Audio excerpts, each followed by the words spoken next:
There's a psychological barrier that divides the world into two distinct camps: those who build things and those who only critique them.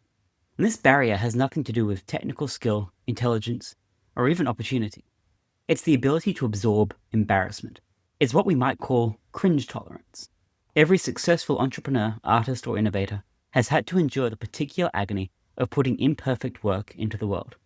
They've had to ship products with bugs, publish essays with typos, launch businesses with amateur websites, and present ideas that initially sound absurd.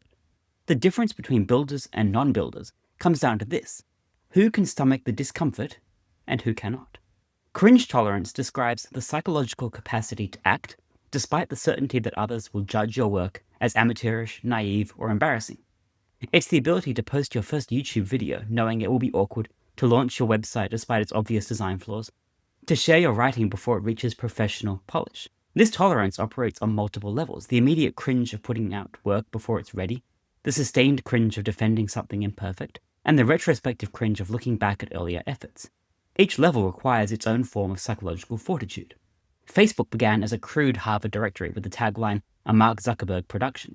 YouTube's first video featured a 19-second clip of someone standing in front of elephants. Twitter launched with the question, "What are you doing?" rather than "What's happening?" These origins were undeniably amateur. Benjamin Franklin's early attempts at writing were so awkward that his brother James refused to publish them in the New England Courant. Franklin persisted, eventually developing the pseudonym Silence Dogood to get his work published. His initial efforts were undeniably amateur, yet he tolerated the embarrassment of imperfection long enough to develop genuine skill. Virginia Woolf captured this tension perfectly in her essay A Room of One's Own, where she described the psychological barriers facing women writers. The fear of appearing foolish, of being judged as presumptuous for attempting serious work, paralyzed many potential creators. The cringe-intolerant mind operates under an evolutionarily defensible but fatal assumption: that work should only be shared when it reaches some mythical standard of completeness. Virginia Woolf captured this tension in her essay A Room of One's Own, where she described the cringe-intolerant mind operates under an evolutionarily defensible but fatal assumption: that work should only be shared when it reaches some mythical standard of completeness. This perfectionist impulse feels virtuous in its standards. Why would anyone want to put subpar work into the world? But this thinking contains a flaw.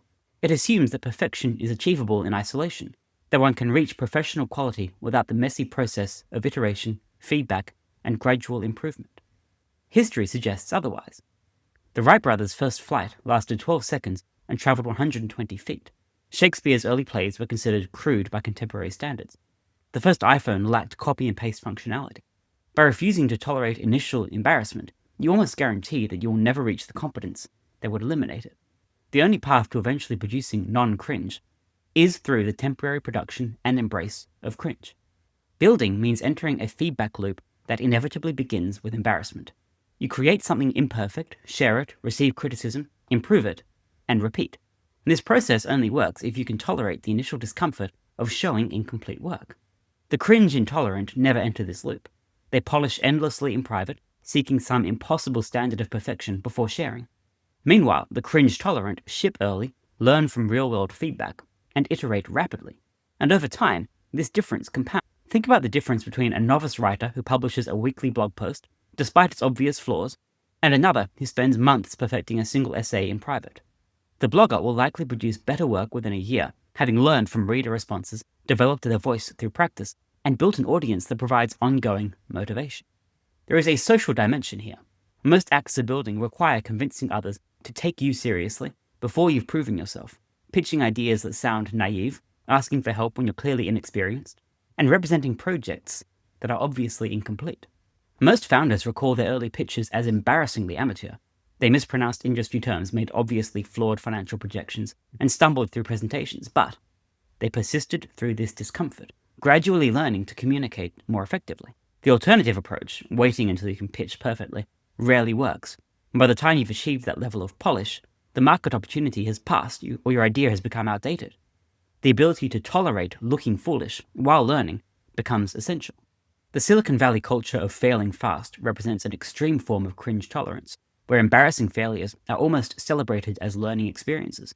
It's a cultural norm that enables rapid experimentation and iteration, even when individual attempts look naive or misguided.